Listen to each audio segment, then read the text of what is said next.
You tried to do it, but it didn't work out. You fluffed the exam. The deal fell through. You didn't meet your targets. You fell short on your goals. You didn't get the job.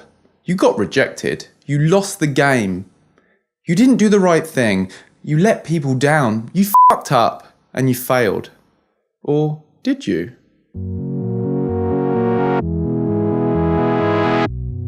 If we're really honest with ourselves, we've all had times where we think we've failed.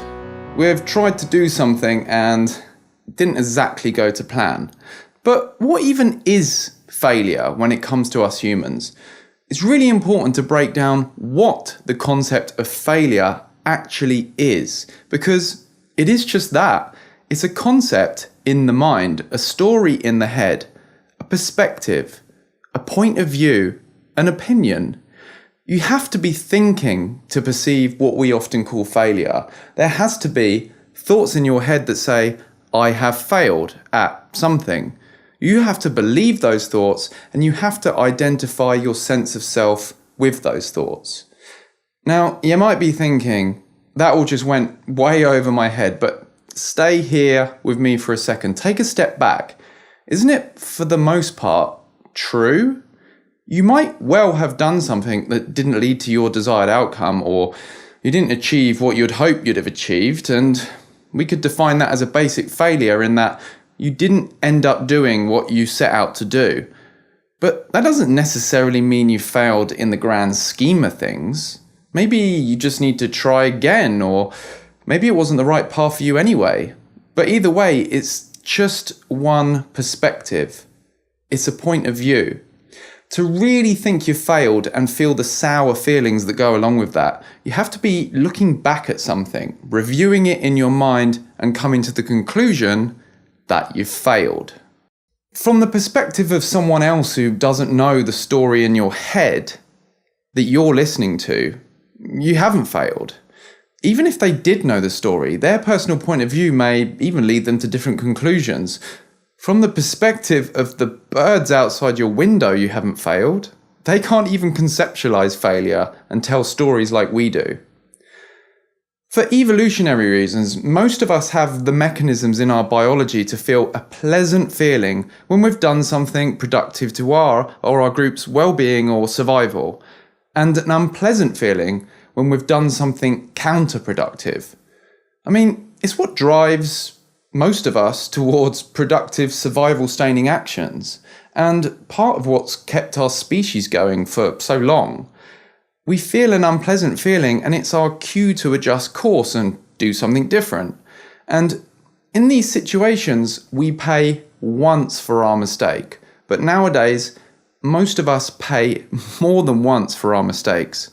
We review them in the theatre of our minds. We listen to a story in our head that says, I've failed, along with all the gory details about how, we've probably embarrassed ourselves in front of people, about how we've let people down, what others might be thinking, and the things we've missed out on because apparently we've failed. Of course, sometimes it's good to review your actions to see where you did things that were counterproductive to your desired outcome and dream up new ways of doing it next time. But much of our reviewing often isn't constructive like that. We listen to the story and identify a sense of self in it. The story in this case is a sad one and has affected or somehow damaged the self that we see in it, which leads us to feeling bad and having to pay for our mistake over and over again. And all the thoughts and symbols we use to tell the story were put there by other people. You learned all these ideas about what failure is when you were growing up, and now you believe them. You see a sense of self in the stories, and so if the story's bad, well, of course, you're bad. At least what you perceive yourself to be. And if what you perceive yourself to be is bad, then you can't feel good. You can listen to the story for the sake of reviewing your actions, decide what you can learn from it, and plan a different course of action, but identifying a sense of self in the story just leads to suffering. And we often do this way before the so-called failure arrives. We say to ourselves something like, I'm going to do this so I can say to myself that I did it, in an attempt to create a nice story with ourselves as the winning character. And now we think we've failed, and now the character's losing, and that's bad. But who are you? Are you the character in the story, or the one who's perceiving the story? If you're the one who's perceiving it, then you get to decide whether to believe it or whether to listen to it. You get to decide if the story is saying something useful that's going to help you make better decisions in the future, or if it's simply a story about embarrassment and shame, frustration, disappointment, or anything else that's dependent on you seeing a sense of self in a particular story and unnecessarily having to pay for your mistake time and time again.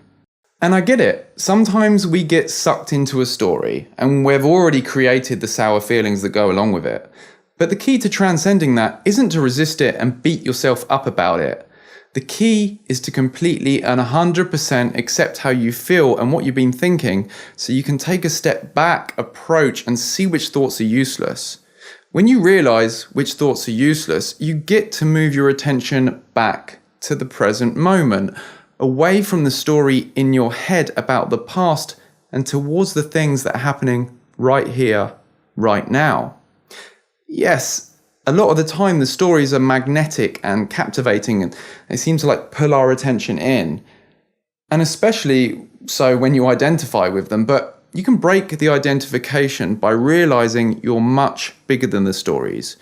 You understand that you're the space that contains them, and who you are, who you really are at a deeper level, can't be defined, limited, or harmed by any story that can be told about you, by you, or by anyone else.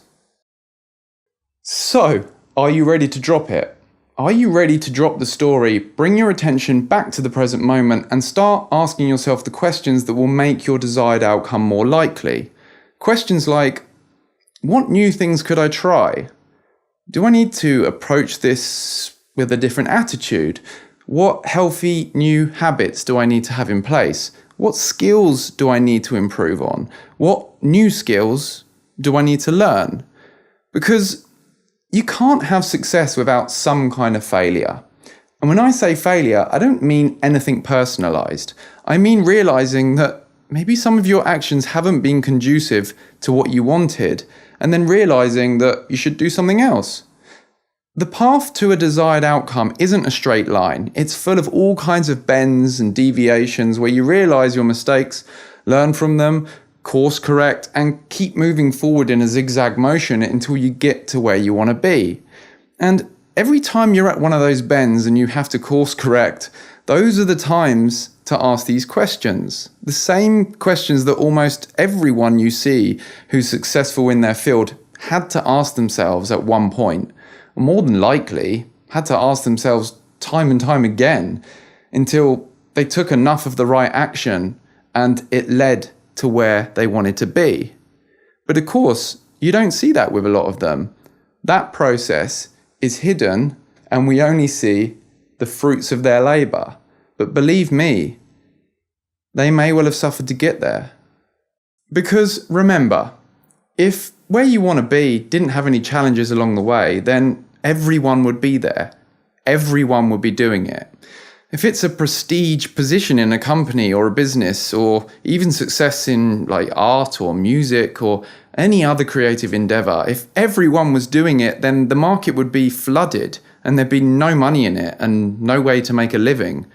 It's precisely because there is these obstacles and because there's these barriers to entry that make these positions so valuable, because there's many other people out there that would rather not do the things that it takes and rather not face those challenges, the challenges that you're currently facing. So they do something else or they go back to their comfort zone. But you don't have to. You can dream up new ways of solving the problem or getting to where you want to be. It comes with letting go of the stories and understanding that maybe even you don't know what the path looks like.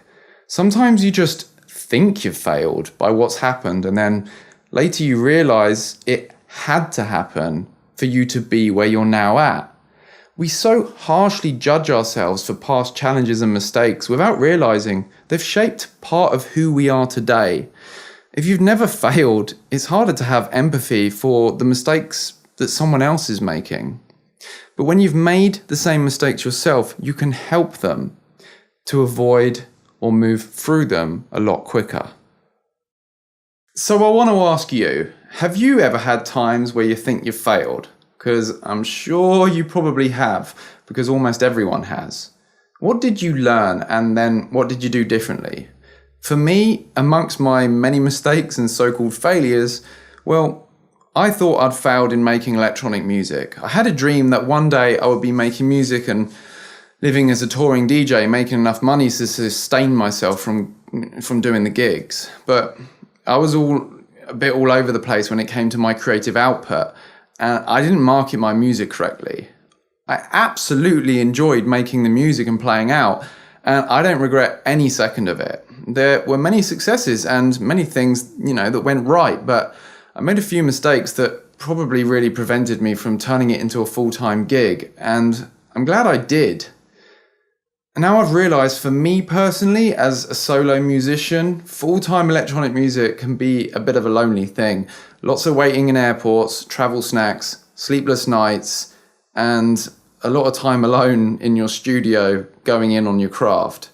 And when you're out on the road, there's drugs everywhere. Now, some people love that, or at least they learn to deal with it, but ultimately it wasn't for me. I had to take a different path, and now I'm doing something that I can enjoy more sustainably. Now I get to communicate with people like you around the topics that I really care about and what's going on in your internal world. And I can take everything I've learned about sequencing, artwork, communication, graphic design, social media, and marketing, and plow that into my video production and coaching. So, what was it for you? It could be something big, or it could just be something small.